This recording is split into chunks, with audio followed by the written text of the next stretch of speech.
Once upon a time, in a bustling city, there was a leader who was known for his innovative and unconventional ways of leading his team.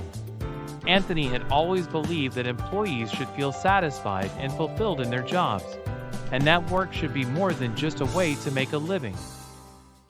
One day, Anthony noticed that his team was feeling less engaged and burnt out, despite their hard work. He knew he had to do something to help them regain their enthusiasm and experience meaningful workdays every day. He tried several solutions, like offering more flexible work hours and introducing new projects, but nothing seemed to work. Feeling frustrated and at a loss for what to do, Anthony took some time to reflect on the situation. One day, Anthony attended a webinar about a practice called job crafting that could help employees find more fulfillment in their work. Anthony was intrigued, but he was also skeptical. He had never heard of job crafting before, and he wasn't sure if it would really make a difference. Despite his doubts, Anthony decided to do some research on job crafting.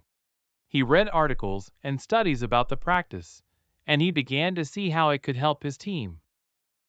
Finally, after much consideration, Anthony decided to try job crafting.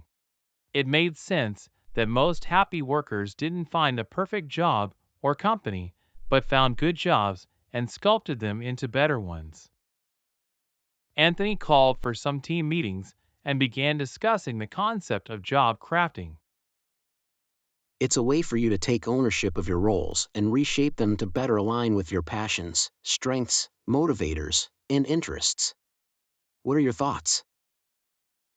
I'm not sure about this. The idea sounds way out there if you pick up what I'm putting down. I hear what you're saying. It sounds unconventional, but believe me on this. Job crafting has been studied around the world. It can be applied to any industry and role. Job crafting is evidence-based and can lead to greater job satisfaction, well-being, and overall happiness. I guess we'll just have to wait and see if that's true. Over the next week, I want you to brainstorm how to reshape your roles to be more fulfilling. For this exercise, you have the freedom to think outside the box and come up with ideas that might seem unconventional. Good luck. Later that afternoon, Anthony reflected on the meetings and wondered how his teams would do with this exercise. Meanwhile, later that week, Sarah thought about her interest in social media, but had never had the chance to explore it in her current role. She felt bad for doubting Anthony. He had never let her down in the past. Anthony, I'm so excited. I have a great idea. Can we talk right now? Perfect. Most definitely. I think you should take on some social media responsibilities and see how it goes. Sarah was thrilled with the opportunity and quickly got to work. Within a few weeks, Sarah's new responsibilities had led to an increase in engagement and a boost in the company's social media presence. She felt a newfound sense of purpose and was excited to come to work every day. Other team members experimented with their own job crafting, and they too saw similar increases in their job satisfaction, engagement, and well-being. Anthony took a moment to reflect on the journey of bringing job crafting to his team.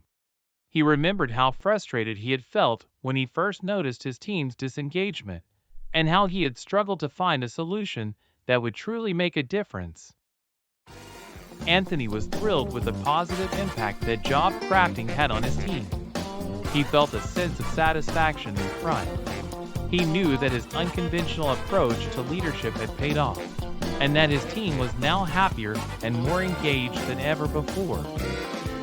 He realized that sometimes the most effective solutions are the ones that require taking risks and thinking outside the box.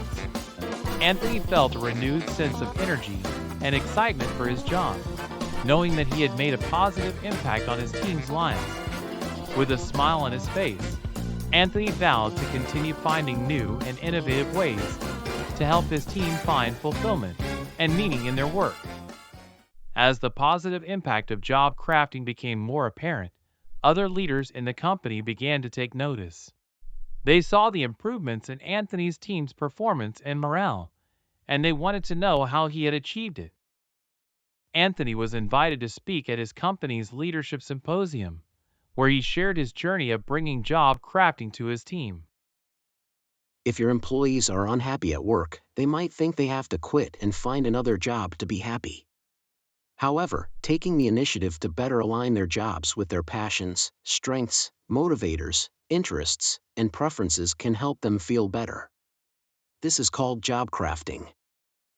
His presentation was met with thunderous applause, and many other leaders in the company began to implement job crafting in their areas. Anthony was thrilled that his unconventional approach was making a positive impact beyond just his own team. Thanks to Anthony's courage and innovative thinking, he became a hero in the eyes of his team and many others in the company. His dedication to his employees' happiness and success not only improved the lives of his team members, but also inspired positive change throughout the company.